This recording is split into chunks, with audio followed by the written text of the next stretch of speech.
in the media conference with Lal Goyal, which is brought to you by V4 News, Global TV, V4 Stream, Malnadu TV, News Gaon se, Samvad Sarokar News, Organ Donation India Foundation and Gyan. Our endeavor is to enlighten you with the current topic.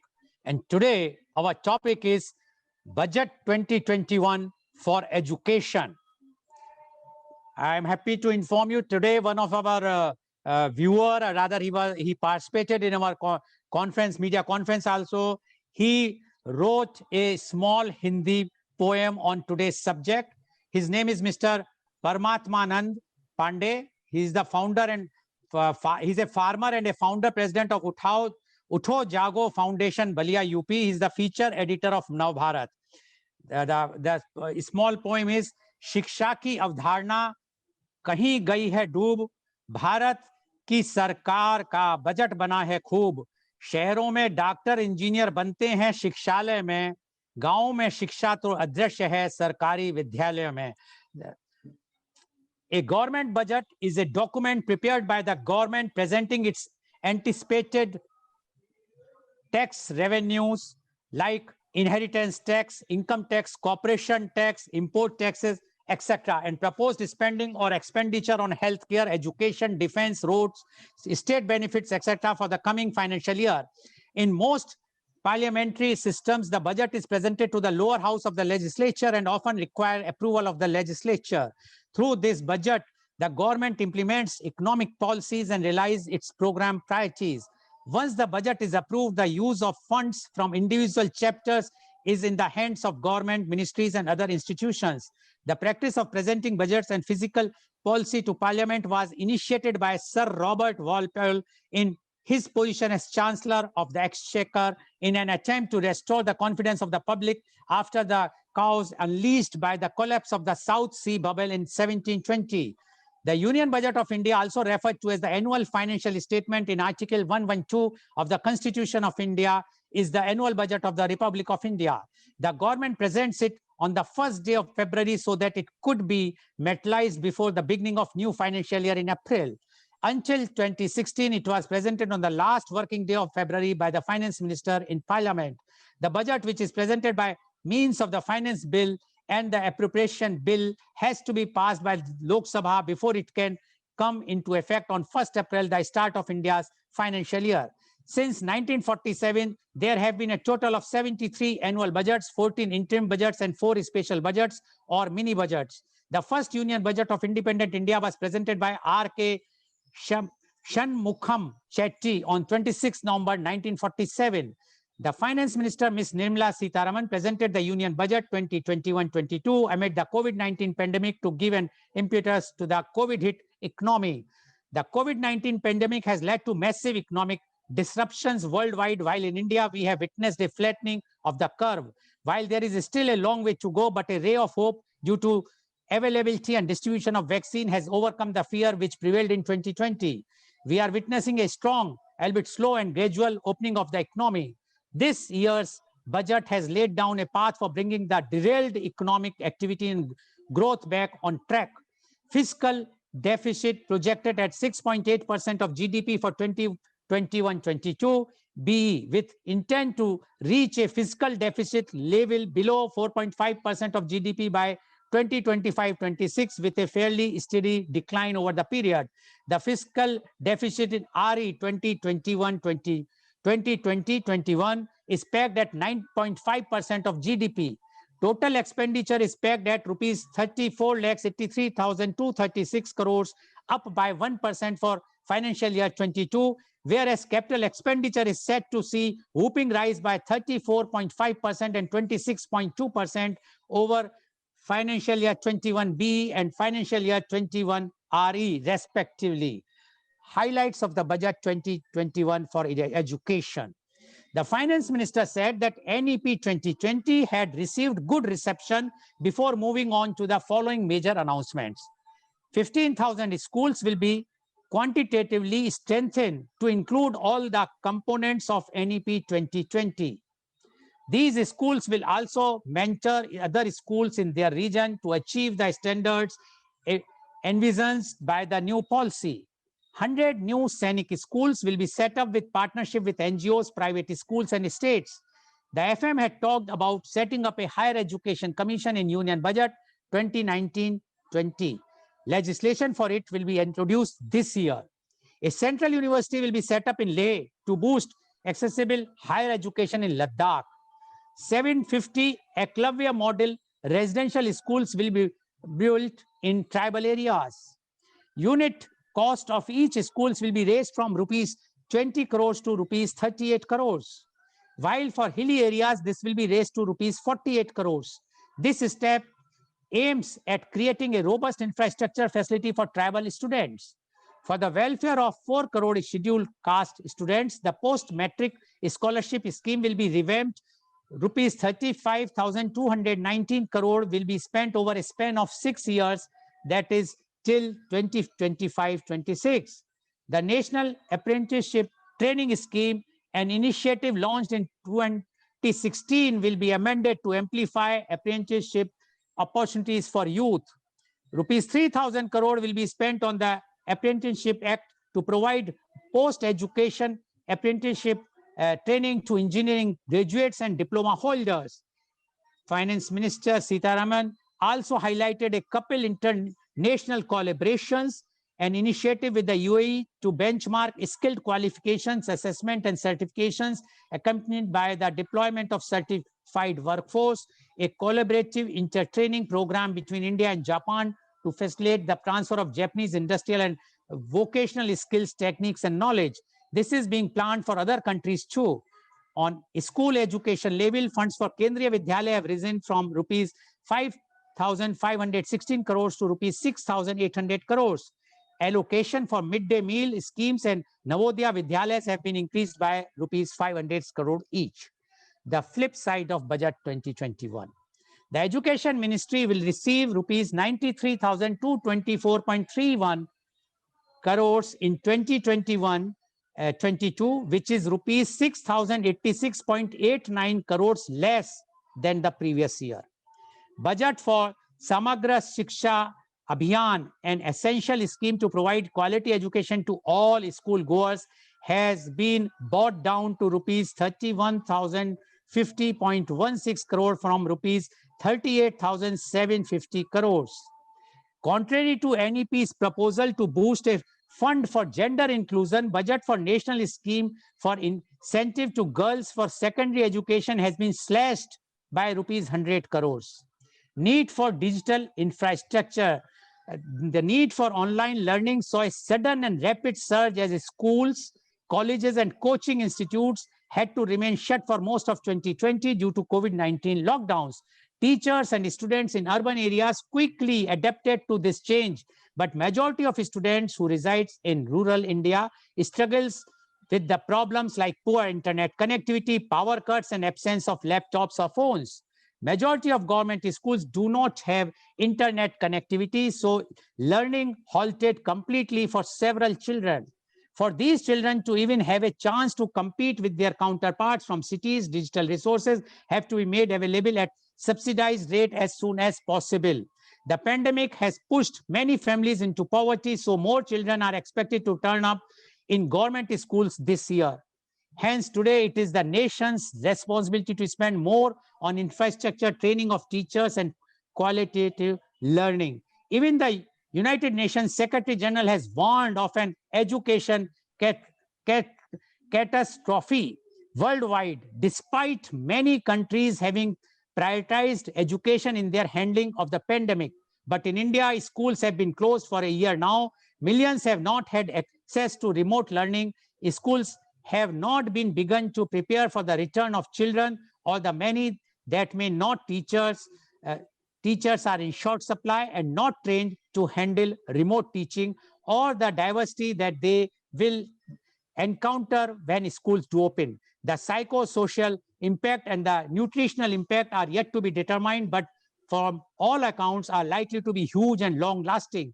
While not expressly mentioned yet, a closer look at the budget document shows an increase in allocation to Kendriya Vidyalaya from 6,437.68 crores in 2020 to 6,800 crores this year, and Navodaya Vidyalaya from 3,480 crores to 3,800 crores. So these are likely being targeted for the improvement to new NEP standards. However, these schools already receive preferential treatment with much higher expenditure per student, a full complement of teachers and good infrastructure.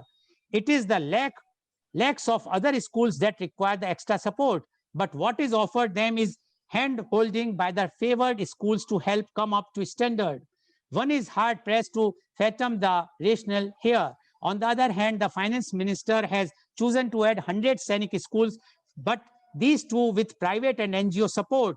But why are Sainik schools a priority in a pandemic year? It would appear then that neither the rhetoric nor intentions are even attempting to address the problems that exist. Instead, listening to the finance minister's speech and reading the budget documents, one gets the feeling that what minimum government, maximum governance, a slogan revived this year, really means is absent government and private governance. This year, the Ministry of Education asked for 1,03,673.66 crores. It has received 93,224 crores. The center has slashed allocation for education by about 6%.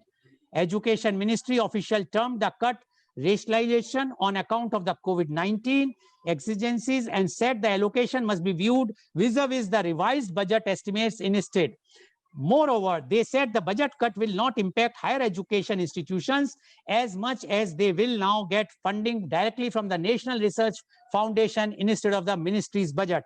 While the Department of School Education has been allocated rupees 54,873 crore, down from rupees 59,873 crore in the previous budget. The allocation for the Department of Higher Education has gone down to rupees 38,350 crores from rupees 39,466 crores. The slide comes at a time when educational institutions and consequently the student community continues to be deeply impacted by the pandemic. It marks the first fall in the allocation after 2 years. The Economic Survey 2020-21 reported that the spending on education as a percentage of GDP stagnant at 2.8%. Ideally, 6% of the GDP must be allocated to education according to NEP and experts. Now, to discuss today's very important program topic, that is Budget 2021 for education, we have a very elite, experienced, educated panel with us. I would like to invite my first panelist, and he is Professor Dr. Kamlesh Mishra. Professor Dr. Kamlesh Mishra is the Vice Chancellor of Rishi Hood University, Sonipat. He graduated with the postgraduate degree in economics from Allahabad University. He did his PhD from Northeastern University, Boston. He taught there as lecturer until 1990. He did his advanced training in financial management of local and regional governments from Harvard Institute for International Development, Harvard University, Cambridge, USA, under an USAID funding.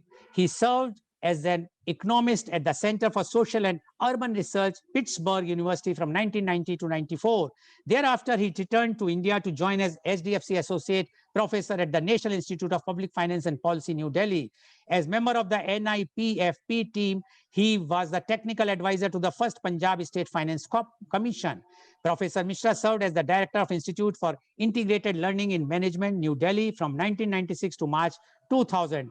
He was the founding director of Institute for International Management and Technology from 2000 to 2008. He was director of GD Goenka World Institute, Gurugram, until September 2010. He was the founding vice chancellor of Auro University, Surat. He was the vice chancellor of Ansal University, Gurugram. He is credited with the successfully running the first fully delivered foreign degree program in India. He has to his credit the establishment of 3 of the most successful foreign universities: Bradford University, Oxford Brookes University, and Lancaster University. Collaborations in India. Dr. Mishra is author of 6 books and has written over 50 papers in referred journals. Welcome, Professor Dr. Kamlesh Mishra, on our show. Professor Dr. Kamlesh Mishra, you have heard our the report which I have read, both the sides, the positive sides and the negative side of this budget 2021. Now, we would like to know the budget 2021 for education. Professor Dr. Kamlesh Mishra, please unmute yourself. Thank you so much, and thank you for having me on your show today. Um I think the way I would like to start is that yes, we all like to have everything that we want, uh, and to a great extent, that is possible in a normal year. Uh, I think when we evaluate the budget for this year, whether it is for education or for any other sector, we need to evaluate it in relation to what we have gone through in the last 1 year. Uh, think of the amount of money that we have already spent in the last 1 year, uh, which we would not have spent had the pandemic not been there. So I think this is a very, very special kind of a budget. And we need to evaluate it from that point of view. What is more important to us? I think the uh, key driver for this year's budget has been how do we kickstart the economy back to normal situation? What is it that we need to do to create that demand that is required to put the economy on track back to its growth path? That's the most important thing because that's what is going to create jobs and that's what is going to give income in the hands of the people. So you will see that much of the emphasis has been on areas of health, infrastructure, manufacturing, which are areas which will actually create jobs and put money in the hands of the people to generate the demand that is required to kickstart the economy. So I look at the budget for education from that point of view. Uh, I don't think that we have done that badly in terms of the budget allocations for education. Uh, Also, remember that education is not something that just because we would have got 1.1 or 1.2 lakhs, we would have changed the education sector overnight. Education sector reform is a long-term process. It's going to take us 8, 10 years, and we'll probably go through 8, 10 budgets before we really are going to see a major change.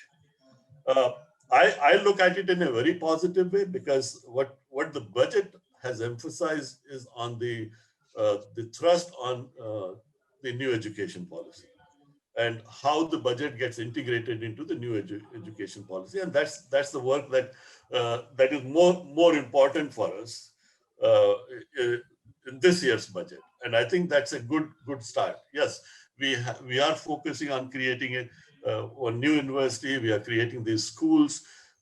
We are trying to give more scholarships. We are trying to upgrade the skills. All those things are there, and I think the emphasis is on trying to increase the reach among people for whom education has not been possible or has not been within the reach of the poorer segment of the society. So I personally feel that if we look at the budget from that kind of a perspective, that it's a budget of a difficult year, very very challenging year, uh, and I always think that you know. Uh, it's like a family budget. There are only 2 3 ways that we could have done better or spent as much as what we wanted to spend in education is by having expenditures which far exceed our revenues, right? Which means that fiscal deficit would be much larger, which at some point is going to hurt us. So we have to make those difficult choices. It's also a year where we cannot generate additional tax revenues by increasing taxes. Everybody is going through a tough time. So the question is that how much borrowings are we going to have in this country? I'm happy that despite increase in the fiscal deficit this year, our external borrowings are almost negligent. We are not borrowing from outside. We are borrowing. Our borrowings are more focused and concentrated on accumulating the savings of the people in the country itself, which is good. Our debt is within our country. So I feel that in education we are doing a good job. The government has uh, allocated funds where it is absolutely necessary. Uh, every sector will say it's less than what it should have been. But given that it's a difficult year, we have limited amount of resources. We already have spent a lot of money on the health sector. I think I would give the thumbs up to this budget in terms of the education. Okay, thank you very much, Professor Dr. Kamlesh Mishra. And Dr. Kamlesh Mishra is giving thumbs up to this budget for the education. And he says that because of the pandemic, COVID-19, the whatsoever the government could do, they have done it. And we have to realize the expenditures which are there, which were there because of the pandemic. And he also mentioned that because of no foreign borrowings, the debts were controlled, and that's why he says that he has to give the thumbs up. And he says whatsoever could be done, best way the government has done for the education. Thank you very much, Professor Dr. Kamlesh Mishra, for giving your views. Now I would like to invite my next guest, and he's Dr. Mohanlal Agrawal. Dr. Mohanlal Agrawal is the former professor of marketing, innovation and management, IIM Lucknow, XLRI Jamshedpur, and California State University, USA. He is president of Indo-Gulf Marketing Association. He is US Fulbright Fellow, Boston, EFMD Fellow, Paris, and British Council Fellow, London. In 2019, he was ranked among the 251 most fabulous global education leader. Welcome, Dr. Mohanlal Agrawal, on our show. Dr. Mohanlal Agrawal, you have heard what earlier panelist, Professor Dr. Kamlesh Mishra has spoken. And he has given thumbs up to the budget. Although the report which I have mentioned to you, and I remember that when we were discussing in one of our media conference, you were there about the National Education Policy 2020. It was very clearly mentioned in that policy that the allocation will be 6% of the GDP, while this budget shows the allocation is only 2.8% of the GDP. That is the one point which you might be remembering that we were discussing at that time also.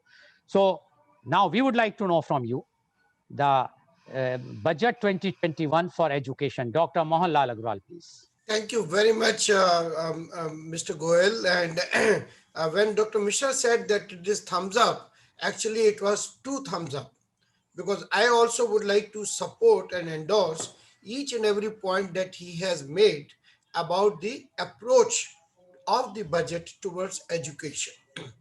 But my reasons are slightly different.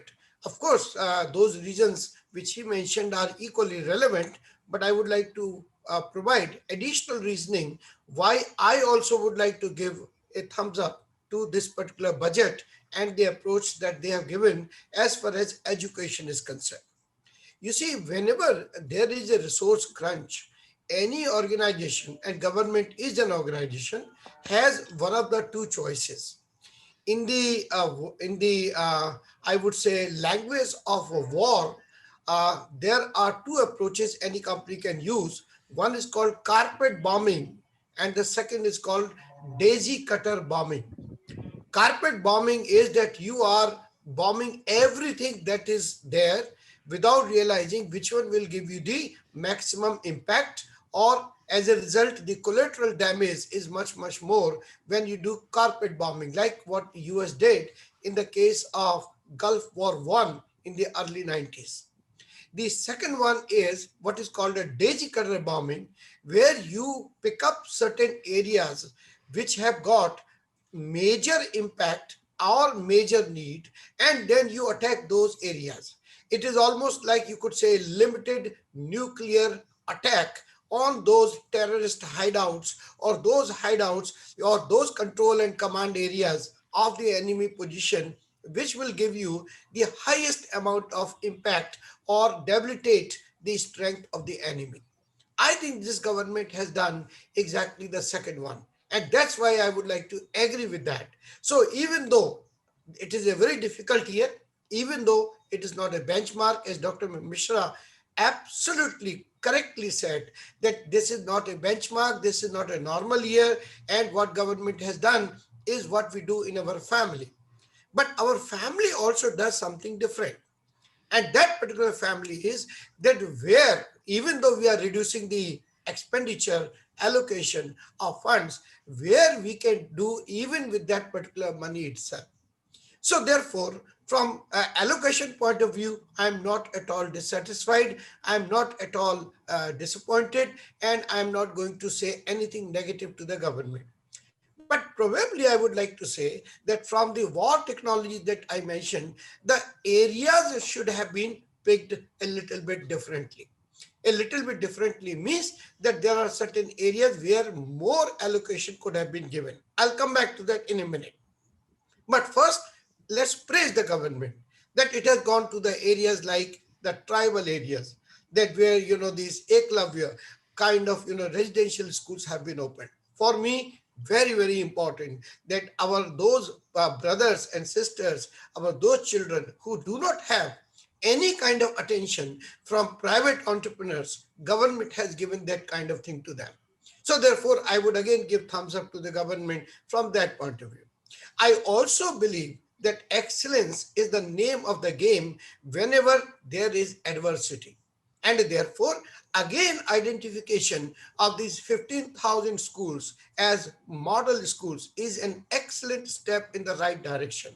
Because not only you will raise them by the bootstrap, but you will be also providing a kind of internal consulting, internal kind of motivation to other schools to learn from each other. So from that point of view, again, the government has done the right thing by providing this. Government also has created a central university in Leh. And to my mind, again, this is the same thing which I mentioned, that is the one which I said, daisy cutter kind of thing. The only thing where the government could not perhaps have done better, it could have done better, but didn't do well, is that it did not use, again to use the war technology language, it did not shock and awe. It did not create the kind of shock and awe which perhaps could have been done even with the limited resources that you have. In other words, concentrate on the areas which will provide the maximum impact, and instead of doing everything. The reason is very simple. Education is a concurrent subject. So no education sector benefits or gets hurt because of the federal budget. It also has state budget. The state universities are there, state government budgets are there, and we all know that there are certain states which need more federal funding, and there are certain states which spend much more from their own resources. And therefore, if we take those particular resources, supplement them with the federal budgeting, then this particular thing will continue and continue to do better. So this is another thing which we should keep in mind, that education is getting support, not just from federal government, but from state governments also. One more thing. When you have got limited revenue, your economy is contracting by, 2 digits numbers, whether it is 10% or 15% or 20%. I think this kind of allocation is an excellent effort even towards that new education policy. You mentioned that everybody loved it. You loved it. I loved it. Almost everybody loved the new education policy, but it was not factoring in the COVID-19. It was made in 2019, was announced in 2020, and then this hell broke loose. So therefore, these two things were not made for a normal time. They were made for a normal time, but this was not a normal time. So therefore, I think saying that this particular thing is somewhere contrary to the new education policy is unfair, unreasonable, and unsupported. So therefore, from that point of view also, I would agree with Dr. Mishra that there is no contradiction between the new education policy and the budget allocations that have been made this year. So which are the areas where the government should have spent? That shock and awe thing which I was mentioning. In my opinion, humble opinion, that these Kendriya Vidyalayas and others, they all are pretty much better in terms of resources than their other, I would say, brother schools and all that. Plus, this money should have been spent in conjunction with the Ministry of IT and others in creating digital infrastructure. If digital infrastructure was picked up by them for the support, then the kind of things that we are seeing, blended education, the online education, all that online delivery, and many other possibilities, that could have been done extremely well and much better than what we are facing today. This is my feeling that they missed that spot to shock and awe through this digital infrastructure, and it could have been an integrated strategy. One more thing which you mentioned, and that you mentioned international collaborations. No budget allocation so far was as clear as this budget was, in which they are first taking an external approach, outward approach. And that approach is that benchmarking things against UAE or Dubai, where I'm very, very blessed to be here at this moment, where they are looking at what is the goal? The goal is not to learn from UAE. The goal is to synthesize our policies of skill building with the requirements and the standards of UAE so that our people could also be absorbed here in this particular market. On the other hand, there is an inward looking or learning approach from Japan, that where we are learning from them so that their vocational policy, their apprentice policy, their way of making the people skilled and employable and making them employable for a long time, that particular thing could be learned by us. To my mind, it's a very, very bold approach that you are admitting, you are acknowledging that you cannot do everything on your own. You need to learn even from those who are not equal to you. And you have also learned that you should learn where perhaps the knowledge, perhaps the abilities is higher. So from that point of view, again, I would give thumbs up to the budget like that. Now the last point is how state governments allocate themselves based on the approach that we have seen. I feel that now the crucial factor for further, improvement in this particular sector will be the budgets of the state. How do they take into account this particular thing? I think government has given an excellent, I would say, considering the circumstances, everything it has done very well from this point of view. Remember, always a budget is a curate's eggs. A curate egg is that egg where there are many good things, at the same time there are many bad things. But the point of the matter is which one is score over the other, better or worse. So I would say in this curate egg, things are towards better rather than towards worse. This is my 2 cents, and I thank you again for this opportunity.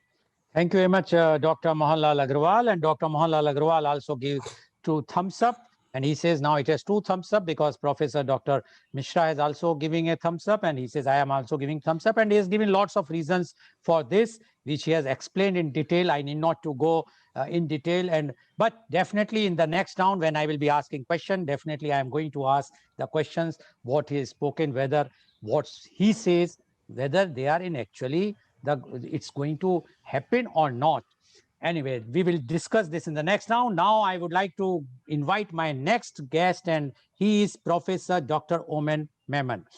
Professor Dr. Omen Memon, MBA, MPhil, PhD, is the former Dean, Nepunya School of Management. He has done his PhD in management from Utrecht University, Amsterdam, Netherlands. He is the visiting professor of Illinois University, USA, and University of Lund, Sweden. He is the resource person of faculty development program, trainer management consultant. He is having 42 years of experience in corporate and academics, 17 years in academics, and 25 years in teaching. His specialized area is spiritual intelligence in management. Welcome, Dr. Omen, on our show. Professor Dr. Omen, you have heard 2 learned panelists earlier, Professor Dr. Kamlesh Mishra and Dr. Mohanlal Agrawal, and both are praising budget left and right, and they are giving the thumbs up, and they say this is the best budget, giving the conditions of the last year pandemic. And they says it can't be better than this budget, and they are very happy with this budget. Now, we would like to know from you, the budget 2021 for education. Dr. Omen, please. Good morning, Mr. Goyal, and thank you for the nice words of introduction. And my salute to all my fellow panelists on the show. I would partially be with Professor Kamalesh and also with Professor Agarwal. I don't want to start the day with a negative mood. I never want to say, I would like to look at the budget at a layman's point of view. I'm specifying that at a layman's point of view. And in the introduction, Mr. Goyal was telling there was a slash of expenditure allocation this year on education. Before I move into the depth of the subject, let me tell you one thing. I was going through all that internet informations, trying to collect maximum information, research, make a research on the budget allocation. And unfortunately, I found that less than 10% of the medias thrown a light specifically on this subject, education. Budget allocation expenditure allocation has been slashed by around 6.13%. 1920, the budget allocation was 93 crores, 93 point some crores, which has been slashed to 6.13. That means around 85.89% has been allocated this year. That is 54.587 on crore on school sector, and the remaining on the higher education. And Dr. Kamalesh was saying, because of the pandemic situation, we may not be able to allocate more for education, or we can't go for a luxurious, or we can't find the means for budget allocations. I must congratulate Mrs. Nirmala Sitharaman for crafting such a nice budget on the paper, or in the paper. Only in the paper, I'm underlining that in the paper. Fine, she can't do anything other than, because she is carrying an empty wallet. So where can we find the ways and means? I'm going back to Professor Kamalesh again. Because of the pandemic reason, if it is reduced this year, how come the budget is reduced by 4 points? Budget allocation on education is reduced by 4.61% in 2014-15, 3.89% in 15-16, 3.66% in 16-17, and 3.7% in 17-18, and 18-19 it is again brought down to 3.48%. Again this year, you can see that it has been slashed to 6.13%. Of course, situations and how you look at how the government is looking, and the priorities set by the government will be different. But the education being the basic of all the developments, I strongly believe knowledge is power. How are you going to empower the young generation with the power of knowledge that comes? Let us go for a quick look at the research fund for the announced in 2019-20 or 2018-19 also. It remains the same as 50,000 crores. 50,000 crore has been allocated for a research, towards the research. Fine, very good. But my problem is the allocation of the fund. Is the fund is allocated only for the central universities and a few state universities. How many central universities do we have? How many state universities?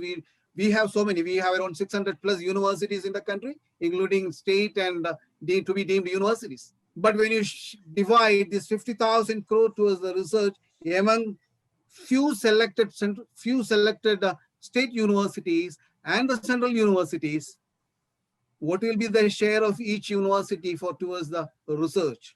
I strongly believe again, research is the backbone of developments. again, Dr. Kamalesh was saying about the Chinese schools. 100 new Chinese school is going to be open with the association of the private sector. No issues. You can collaborate private sector also into to begin the Chinese school. But then the basic motive of a Chinese school, will it support? Chinese school is an organization, it's a school which runs, which not running on a profit or loss basis. When it goes to the private sector, don't you think that profit and loss, the game of figures will be in that? And again, when you go for 100 new Chinese school, why there is certain Chinese schools are closing down? Sir, can I come in here? Excuse me, Goel? Dr. Agarwal, please let him Because I complete. think there's some factual No, problem. That's only factual. Dr. Agarwal, what's your factual? He will, then I will give you a chance. Okay, no problem. Thank you. Yes, Dr. Oman, please continue. Thank you, Dr. Agarwal. If it is 100 Chinese school, fine, let it go.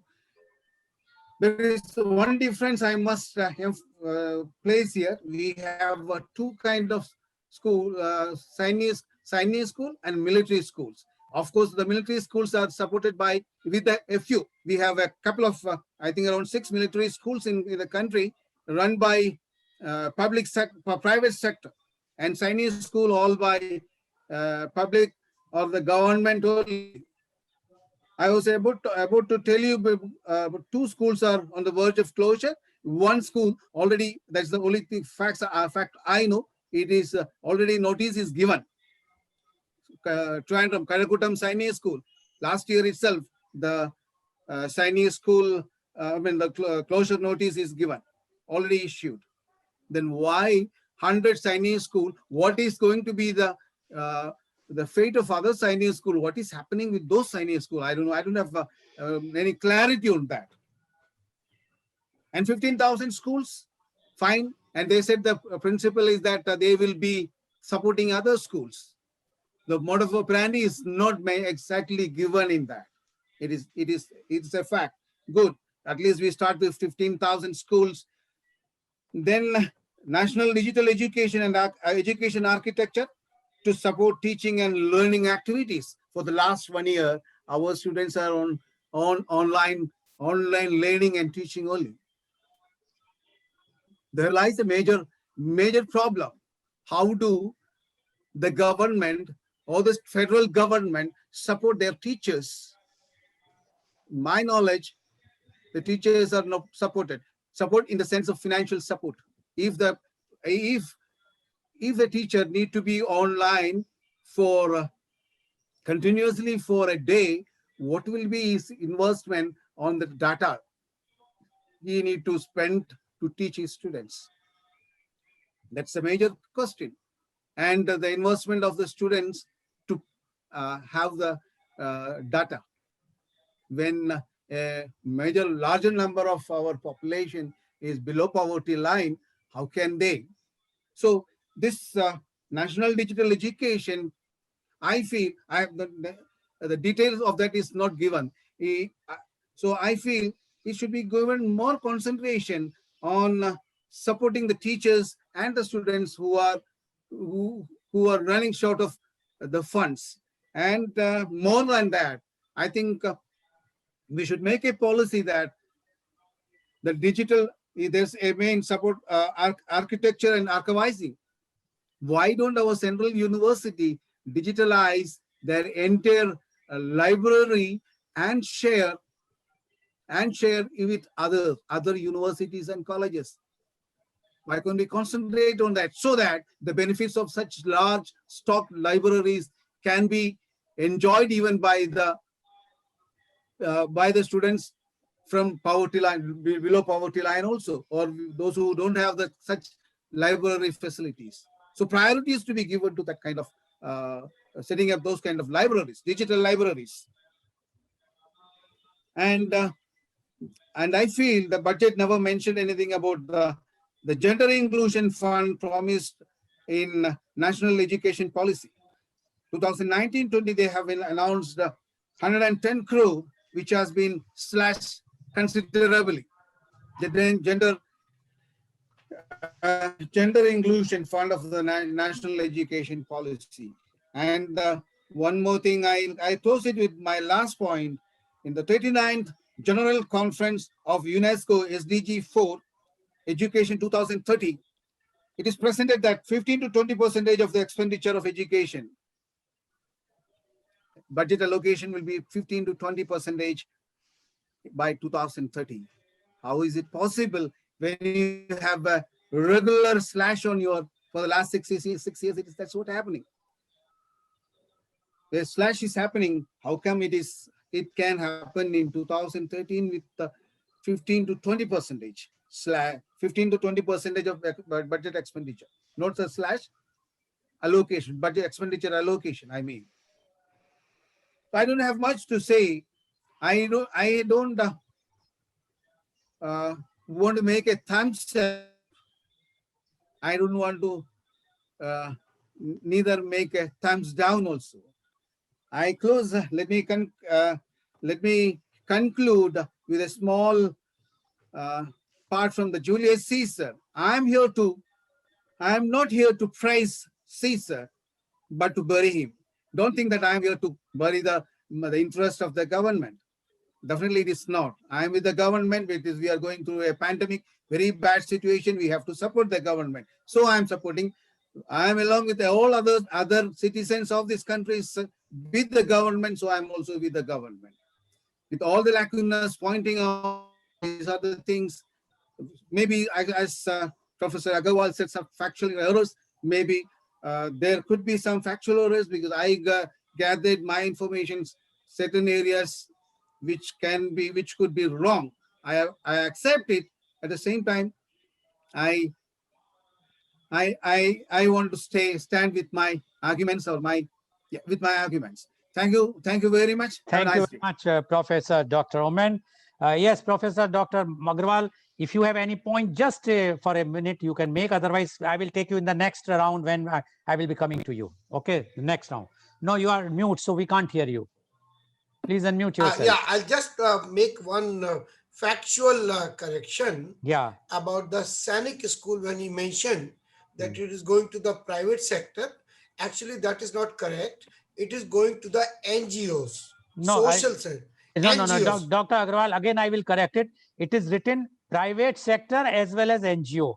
It is not only the NGOs or nor alone the private sector. Correct? If I am not, I think I am correct. What no, you said? You are correct. But so both. So it has been in private sector as well as NGO. Yeah, that is number 1 point. Yeah. And number 2 point is that education policy or direction or the progress should be seen as an integrated exercise of center and states. That is a point we will discuss next. Yeah, exactly. Next. Okay, thank you very much, Professor Dr. Agarwal. Now, CA Shyam Sundar ji, are you there?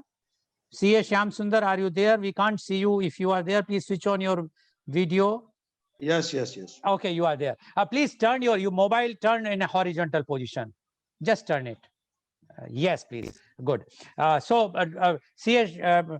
now I invite my next guest, and he is CA Shyam Sundar Mangla.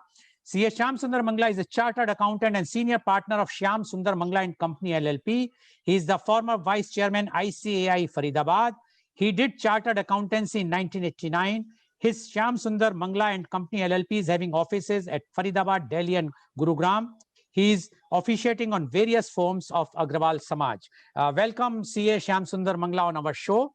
CA Shyam Sundar Agrawal, Mangla, you have already heard what Professor Dr. Kamlesh Mishra, what Professor Dr. Mohan Lal Agrawal, as well as Professor Dr. Oman Memon has spoken. And 2 of them out of 3 means Professor Dr.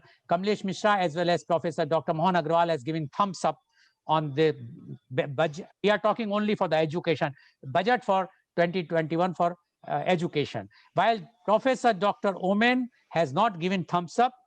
He said that he will not give in thumbs down, but he is not happy. Reasons he has already given, which you have already heard.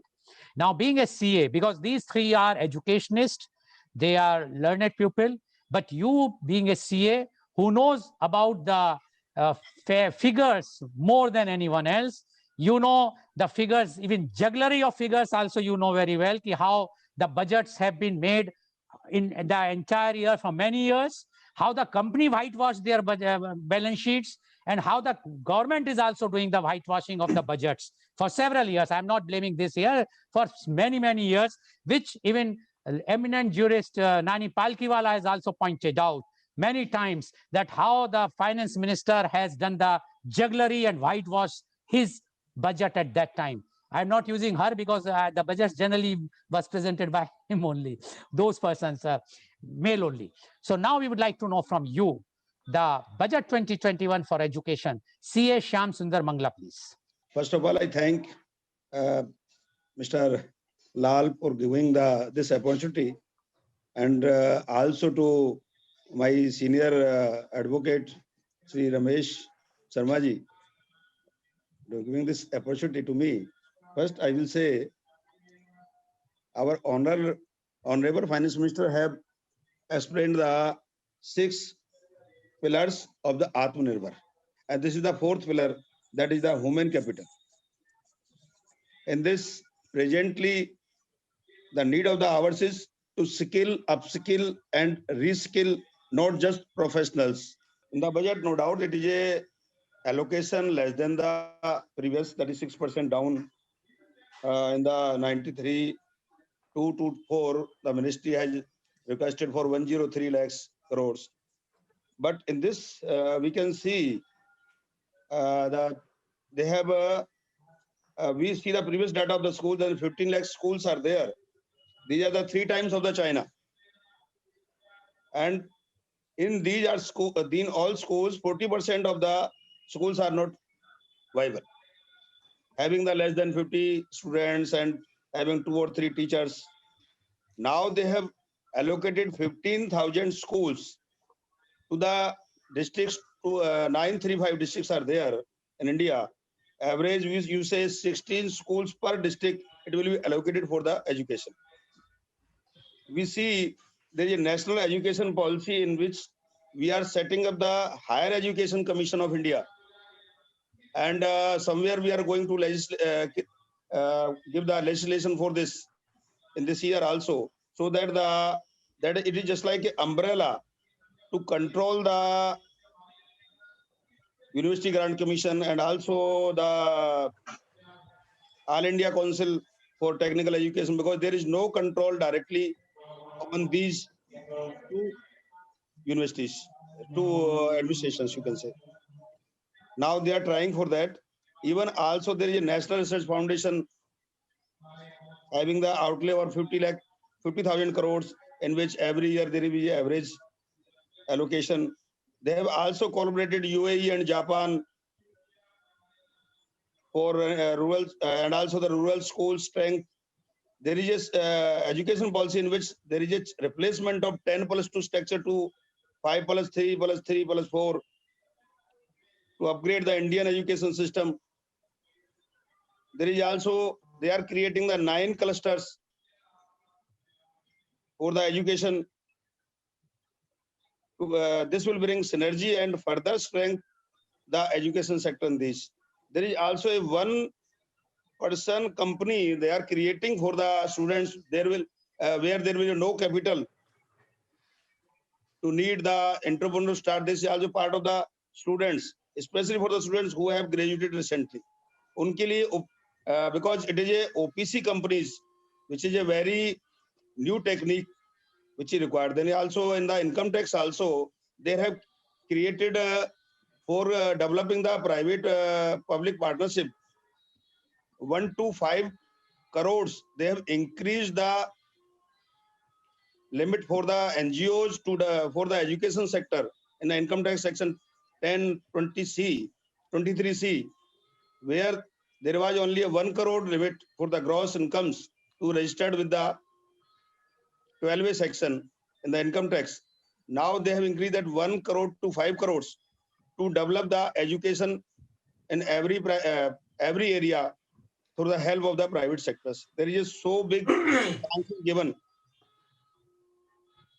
This is the, I think I give the full thumbs up for this policy because there is a controlling for the higher education. They are standing for that. I think these are the so many steps taken by this ministry, this government to develop the education area, because in the higher education there is no control, no standard of giving by the universities. Every university is giving their ideas, they are giving their education there itself, they are making their syllabus, but there is no control. If the legislation is created for the higher education council of India, then it will be better to control each and every aspect of the education. Okay, thank you very much. You want to say something more? No, I okay. think, So thank you. thank you very much, CA Shyam Sundar Mangla, and CA Shyam Sundar Mangla has given thumbs up to the budget, and he says this budget is very good. It's going to create more jobs, more because one person can open a company, which was earlier minimum 2 or 3 persons were required for private limited or limited. Now only one person can create a company. So no, I think the seven is the minimum requirement. Two for the private limited. There is two minimum Two- requirement. That is 7 also For the private public limited. Yeah. Okay. Now I am going to ask the questions to my panelists. I would like to put a caveat here. I am not Deshdrohi. So even if I will ask some questions, and if anybody wants to term me as a Deshdrohi, I can't help, because I have to ask so that our viewers can be enlightened. What are the facts? And the facts will come from the experts. I am going to put the question, the good or bad, they will give answer, and then the viewer will decide. I am not going to comment on that. So because right now the trend is to file a sedition case very easily in India, and it's going on, and the journalists are under threat. So I would like to put a caveat here. I am going to put questions. I am not afraid, because if asking a question can put me behind the bar, I have no problem for that. At this age, why to live more? Now, my first question goes to Professor Dr. Kamlesh Mishra. Professor Dr. Kamlesh Mishra, provisions for reduced GST slabs, loan subsidies, and tax exemptions and break for tech startups and private educational institutions. Benefits could be provided to companies for spending of CSR funds on education-based NGOs or non-profit organizations. Don't you think budget 2021 failed on all these fronts? If not, and everybody knows this time the education, forget about the metro cities, even metros now facing lots of internet problems. But I can say, forget about metros or big cities, small cities or villages, they don't have internet connections or whatnot. 60% of the students could not got the education in this last year, proper education. Why not declare it as zero year? It's going to create a problem in future, because only 20-30% students are going to be properly educated with the online education, but 60 to 70, majority of the students are not educated.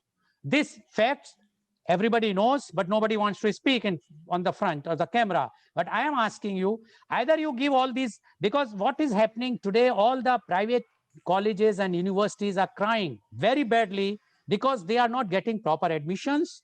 The students are not paying the fees, sustainability of them, and there is no provision in this budget to help them. There are many allocations to help. And as you have mentioned about the pandemic, yes, pandemic is there. It's everywhere in the world, not only in India. But how the other countries have helped the education system? Are we ready? We have also done the same thing or not? My question to you is this. Professor Dr. Kamlesh Mishra, please. Okay, thank you. I think it's a much broader question than, and it needs a much broader answer also. I think the biggest challenge that we have in India is that we are unable to get over our socialistic mindset. That's the biggest problem we have. In 60, 65 years, our mind is so much into the socialistic pattern of society that we are unable to get out of it. Right? Now, yes, everybody wants everything. Who doesn't want it? But let's ask some questions. Do you think that there are students who go into public institutions who do not deserve to be subsidized? And I am willing to say that there are more than 50, 60% of the students in Delhi University who should not receive subsidized education. Are we willing to move in that direction? Why should public funds be used to educate people who don't need to be subsidized? Can we move out of that system of subsidization? And subsidies should be for those people who really deserve. Listen, I'm not against subsidization, but please trust me that if we are going to have this kind of a subsidy system, we are never going to be able to get out of it, right? Every country has to take care of those people who cannot take care of themselves. Every nation has to do that. But if we spend half of our budgets on taking care of those people who can take care of themselves, then how are we going to make progress on taking care of those people who cannot take care of themselves? I feel that the intent of the government over the long period is to begin to reduce these kind of subsidization. So instead of just keeping on increasing the budget on education, we need to see that whatever allocation we are making, it reaches the right type of people. Plus, we need to remove the overburden that we have on subsidization of people who should not be subsidized. I think that's the overall intent. And that's a general, whether it is GST or whether it is any of these things. If we have to move into a market-driven economy, we need to change our mindset. Profits are not a dirty word. Please, let's try and understand this. Profits are not a dirty word, right? Profits to an industrialist are just like income that you derive. Do we hate our incomes? No, we don't. If we have an opportunity to make money at individual levels, we will run and do it. Why do we hate industrialists, or why do we hate people who make money? Unless we get out of this mindset that, it is industrialists who are ruining everything. It is people who are making money who are ruining the whole. It is because of these people that we are able to take care of the rest of the population. If we don't understand this concept, that it is required that people become rich, only because people become rich, the country is able to take care of those people who are not going to be able to take care of themselves, either in form of taxes or in form of investments or in form of setting up industries, creating jobs. There's so many things. Everybody keeps on saying, I'm against the industrialist. Let's look at this. Everybody says that, everything is going to Tata's, everything is going to Reliance, everything is going to Adani. All right, let's open it. Open the bid. Air India is on sale. Come on, take it. Who wants to take it? It's open for everybody. But tomorrow, if Tata's take the bid for it and take it, we say, look, all the industrialists are taking away. That's not how economic systems work. We need to move out of this whole mindset of a socialistic society, and we need to move into a market-driven economy. And whenever we move into a market-driven economy, it is normal that subsidies will see a cut over a period of time. We cannot do it all of a sudden because we live in a country where we are used to getting everything for free. So if you are going to take away all of a sudden things from people which they were getting free, they are going to revolt, right? So gradually this system has to come down, and then you will see that even in education, I'm all for having great schools in the villages. Let's do it. But we need to find the money, and we need to reduce that expenditure somewhere so that we can put it in the right places. I think that's important. But besides that, I also want to say that, there are schools in rural areas where the teachers don't even go. They get their salaries, they get 40,000, but they don't go to schools. So I think the responsibility also rests on citizens. We should not always expect that it is the government that should do everything. Government provides a framework in which we have to do things. We as citizens have equal responsibility. If we don't, if we are irresponsible citizens, then we cannot keep on blaming the government for everything. In terms of internet, yes, there is a digital divide. I agree. I was the first person who said declare. On day one, I said declare this as a 0 year because this is going to be a horrible thing to do. Right? Everybody today sits on the bandwagon and says that online education has done great things. It's horrible. It has ruined the whole education system. I'm very open and frantic about it. Online education is good for adult, independent, self-motivated, driven individuals. It is not for an 18 to 20-year-old kid, right? Please. But besides that, where are we? What is our reach with the internet? Are we talking? See, it's right now online education. To be very, very honest, as a vice chancellor, I can tell you, it is such an elitist concept because we sit in these metro cities with this all infrastructure, and we are not looking outside. Right? 60, 65, 70% of the educational institutions are in the rural areas where the family doesn't even have a smartphone and they have 3 kids. How are they going to do online education? Now we say that the government needs to do it. Yes, government needs to do it. But government cannot do it just by a budget. There are scientific things that need to be done. We need more powerful communication satellites that cannot be done in 15 days or even in a year, right? So bandwidth has to increase, the reach has to go there. So these are going to take some time, but I think we understand the reality that this is required. Okay, That's thank right. you. Thank you very much, Professor Dr.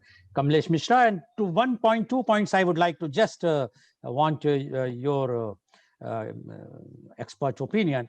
When you mentioned about that we should not subsidize, I can give you example of UK. UK, the education for the locals are almost free. They are charging from all the persons who are going from outside, full charge, rather far more than anyone else. They are providing health care total free. Not even a single rupee one has to pay in an NHS scheme.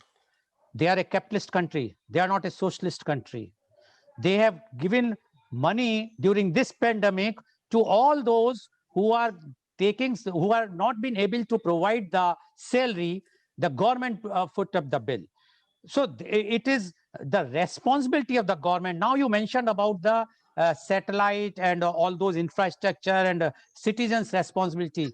Why then the IAS officers are there? Why the district basic education officers are there? They are paid money to check the corruption. If they are not taking any interest. We have a district minister in all the districts nowadays, which was not a concept earlier. What the district minister is doing, I'm sure if you check up when he comes to a particular district, how even a district magistrate or the SP or the commissioner is standing like a peon and fulfilling his demands. I'm not blaming one particular party. It's across the party, whether it's a BJP, Congress, anywhere. So how, and the teachers, when elections are there, all those teachers were called for the election duty. And those election duty, they are doing election duty. How the education level you expect from them? So there are lots of changes which are required as far as the basic thing which we have mentioned. But yes, when we discussed about the NEP, it was very clear that this is a long-term vision. But what we have seen in this budget, the long-term vision is not seen. That is as far as the documentation is concerned. What is going to happen, that we will see. Now, I would thank you very much, Professor Kamlesh Mishra. And you have endorsed one thing, that the online education is totally a farce, and this is happening. And Now I would like to go to Professor Dr. Mohan Agrawal, because he used to always say that online education is very good. And I always have a disagreement with him on my media conference. I say it is very good for metros, it is very good for business schools, but not good for primary schools or those schools who are in a rural area. What is going to happen? Anyway, my question to you, Professor Dr. Mohan Agrawal, you have mentioned that it is a pandemic, government has done the NEP, we have made a long-term plan, we never expected such type of things. You know very well, whenever a company is formed, and when a project is made, there is a word called contingencies. Why such type of contingencies were not provided in our budget every year? How you predict that this year there will be no such type of pandemic or no other expenses will come? Anytime anything can happen. Where is that reserve funds? We have taken those reserve funds in the form of dividend from RBI. We have taken everything from everywhere. We don't have money today. We are cribbling for money because you have already exhausted those money. So don't blame that because of the pandemic, we are not giving anything to education. We are handicapped. We have to curtail our budgets. You curtail the budgets in many sectors. You can see the rallies, election rallies. You can see the farmers' protest. How much money has been spent there by all the parties, across the parties. But we don't have money for the education. Right, like what rightly Professor Dr. Kamlesh Mishra has mentioned, why not declare the 0 year? If you would have declared the 0 year, and means that the student who is a 3 years old, he will be termed as a 3-year-old only. He will not be termed as a 4-year, only for educational institutions. It will give a relaxation to all educational institutions. See the conditions of, even I can tell you, so many educational institutions, 95% educational institutions in UP are private. Ask them, are they able to service their loans? Are they able to give the salaries to the teachers? When the teacher will not get the salary, how you expect the teacher to give the education, quality education to the student? They can't give. So my question to you is, why no provisions for contingency in the budget when everybody knows this is going to happen? And we have a contingency plans in every budget. We have reserves which are lying either in the form of gold or in the form of with the RBI and all other places which we have already taken. What you say about this, Dr. Mohanlal Agrawal? Now, I fully understand your concern, and also I understand the anguish of people over this thing. But I would like to, with all respect, emphasize that budget allocation is not the only measure of any government, any entity to say that I am giving you importance or we are not giving you importance. Within the sector, efficiency, allocation, and also implementation, they are, the hallmarks of any organization or any ecospace, whether this is doing well or not. You and I both know that there are many organizations which expect their departments to slash their budget over a period of time because either they are in the cruise mode or they have developed what is known as learning curve or experience curve. And as a result, they will be able to achieve more with less rather than less with more. My feeling is that this particular principle should also be used in public financing. Public financing doesn't say that every year the expenditure must increase and then only we will deduce from that importance is going up or down. It is only one measure, and probably I have to use the word Moron's measure. Intelligent measure is that how this entire thing is being used efficiently and effectively and for the purpose, the mission. So the mission is very important. To my mind, from that point of view, I again respectfully say that lower allocation does not mean lower importance. The second point you mentioned about 0 year. I know that Dr. Mishra had advocated about 0 year, and I had opposed at that time also when he had mentioned, I said, you are not, isolated island. You are a part of the world. And the moment you declare 0 year, then you are also making the entire population behind by 1 year. And as a result, the international transitions, international progressions of many of the people will have a major, major problem. Just because you declare 0 doesn't mean it becomes a 0 for the world. It becomes 0 for you, but not for the world. So this is another problem when you declare 0 year. As far as the online education is concerned, you are absolutely right. I love online education. I love a blended education, but I also recognize that it is not universally effective. It is definitely not effective for the segments that you mentioned, that is to say in schools or lower levels of education and others. In the case of the higher education, believe me, we have done very, very well by the international standards also. And as a result, we kept our, I would say, vehicle going rather than stop and put it in the forest saying 0 year, sit here. No, to my mind, it's a very, very good strategy to keep going and to Okay. make sure that that's the thing I would like to say. Okay, thank you very much, Professor Dr. Mohanlal Agarwal. Now I would like to ask Professor Dr. Omen. Dr. Omen, you might have read the new National Education Policy 2020 thoroughly. There is a provision that 50 new schools to be open every day. What this budget has done is they are allocating for 15,000 schools, existing schools, to modernize them.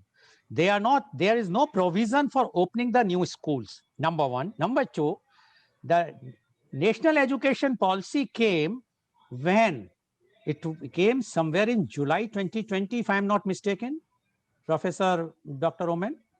At that time, the pandemic was fully there. Pandemic was not that it was not there. Pandemic has come after July 2020. Rather, we have started opening. So why the allocation when it was said that 6% GDP is going to be given to the education? Everybody was become very much happy at that time, and everybody was saying, "Oh, it is going to be a game changer." 6%. Now, what happened in another 5-7 months from July to January or December? Why it was not seen at that time, or the National Education Policy was issued just to please the public at that time? Otherwise, they should have withheld the education policy for 1 more year. Let the pandemic would have been over. Then they would have come out with the policy. What you say about this, Professor Dr. Omen Memon, please? Thank you, Mr. Goyal. I think the national education policy is not the outcome of a day or in a year. We were discussing, deliberating on the national education policy for quite a decade. For a decade, we are discussing on that. Unfortunately, 2020 only we were able to announce it. But the policies and the subject was deliberated and discussed earlier also for the last decade, I must say.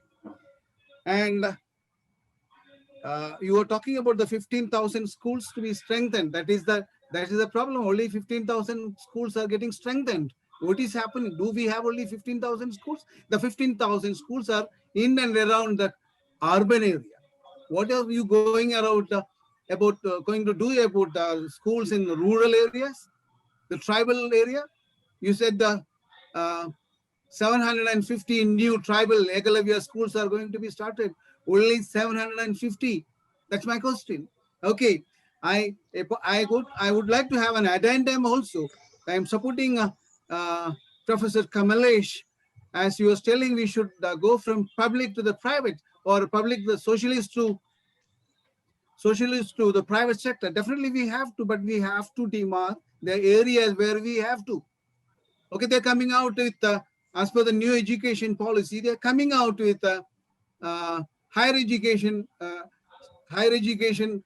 committee or a body to control the UGC. Then why the UGC is so? If you look closely at the certain universities of this country, you can see that they have not even revised their syllabus for the last 2 decades. World has advanced a lot. We are still lacking behind. That is why the employability of Indian youth is only 17%, because you have not uh, made the necessary updations, or the deliverance of the subject or the Naipunya skill was not there for the last so many years. We have not concentrated on that. When you realize, we started concentrating on that. Don't give subsidies. When you say don't give subsidies, not for anything. No subsidies at all. Why do you want the UGC to fund the universities?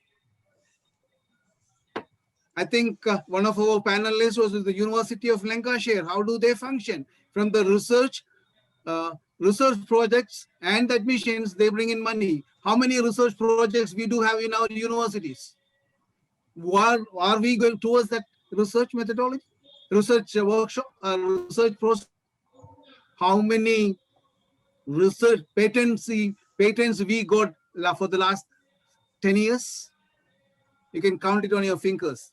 How many patency we have got? That means it is the university that should pioneer the patency and the research. And that is not happening in our universities, just because it is being fed lavishly by the government, whichever government it is being fed lavishly. It should be gone.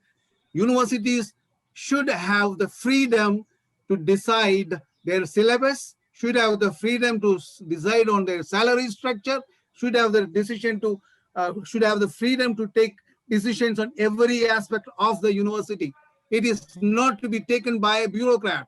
It is not to be taken by any politician. It is to be considered by an academician only an academician.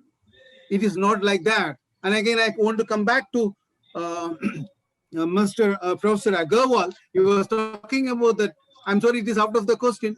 Please, I think we have about 10 minutes. Yeah, no, I'll not 10 finish it minutes. Only 30 seconds, please. Yeah, but I'll just want to say I am a victim of the online education in my house. My grandson who is in Dubai, every day I have to see, he says one comment every day morning, gets up with the one comment. Stupid Corona made me to brought the school to the home. See, that's a big question, big statement. A 6-year-old boy says, pandemic, the stupid Corona brought school to home.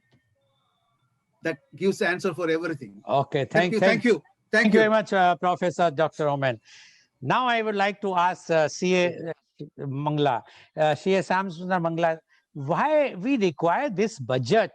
We should have said that because of the pandemic, we are just going for a vote of accounts or whatsoever terminology, instead of giving any flowery thing just to increase the Sensex. We don't require, everybody knows the conditions are not good. Why all these things? And everybody knows, I am telling you, and you also know, being a CA, you see all the budgets for analyzed for last 20-30 years, you will find the revised allocation, revised budget and whatnot. Why this type of thing with at least I think 3 to 5% intelligentsia is there in India, not much, because of the, as you know, that when we were talking about education, only 2.3% skills people are there in India. And we are talking that we are going to have this much and it's blah, blah, blah, and our skill India is a successful 2.3 compared to South Korea, said 98%. Dr. Mohanlal Agarwal and Professor Kamlesh and Professor Dr. Omen will agree with me. These are facts. You can watch it.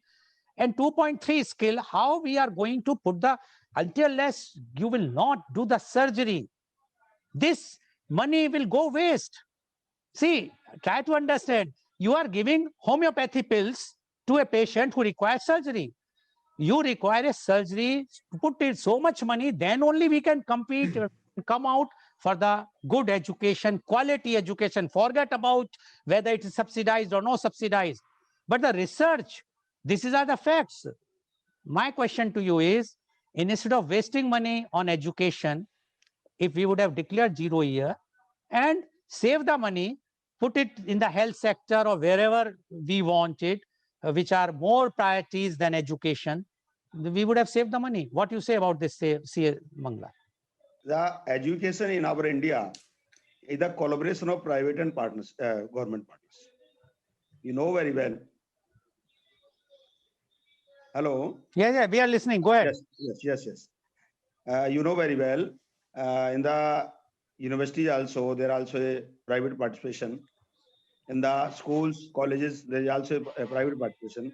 You know very well, in the case of NGOs which are going in education, totally GST is exempted to them. They can purchase for the training and some other else. There are so many sectors where they have not to pay any GST. You know very well, they have increased from 1 crore to 5 crore, the exemption limit. You know very well, 15% is totally exempted to them. You have to spend only the 85% of the gross receipts. You know very well, this exemption is also there. And even after the 5 crore also, you have the 15% of the total gross receipts to spend anywhere for the education without any tax and compulsion for that. You can create the funds, because in the private sector where the taxes are there, only 5% or the net profit is there. But here you have the 15% net profit to save for your. Oh, okay. See, Mangla, I have to cut you because of the time paucity, but I will only say it means all those private sector universities and colleges should come, and the NGO, they should not go for a private thing. But the problem is the students are not there. This is the fact, and they are not realizing that they are not getting the fees payment also, and in turn the problem with the teachers' salary, where there is no provision for that, which everyone was expecting in education sector, that at least government should think for the teachers and the students who are not that much affordable, who cannot afford mobile phones or the laptops, some subsidy to be given, or the data Sir, 1 minute. Sir, you know very well, the grants is given through the Aadhaar card. Here is also through Aadhaar card, it will be utilized there, then it will be better to them. Okay, we will discuss this point again next. I have no time now, so thank you very much. So viewers, you have seen the expert, the 3:1, and the experts have 3 has given the thumbs up and 1 has reserved his thing. He's not satisfied with this, but still the majority wins. We are in democratic, so we can very well say that this budget for education is very, very good. It's a very, very remarkable budget during this pandemic, and we must appreciate. We will see what is going to be the result in the next year, how the pandemic has affected our education sector, and how the budget is going to help. Thank you very much. And today's program has been live telecasted by V4 News, Global TV, V4 Stream, Malnadu TV, News Gaon se, Samvad Sarokar News, as well as shown live on Facebook and YouTube. And our endeavor is to bring to you every day a new topic. And tomorrow our topic is role of youth in art and culture. And our chief guest is Mr. Kaisar Khalid, IPS, Inspector General of Police, Maharashtra Police, Mumbai, along with 7-8 youth who are going to express their views on the role of youth in art and culture. Please tune in tomorrow for media conference with Lal Goel at 10:30 a.m. Thank you very much, our guest, Professor Dr. Kamlesh Mishra. Thank you very much, Dr. Mohanlal Agarwal. Thank you very much, Professor Dr. Omen Memon, and thank you very much, C.S. Shyam Sundar Mangla, for joining us. And thank you all the viewers for joining us. Thank you very much.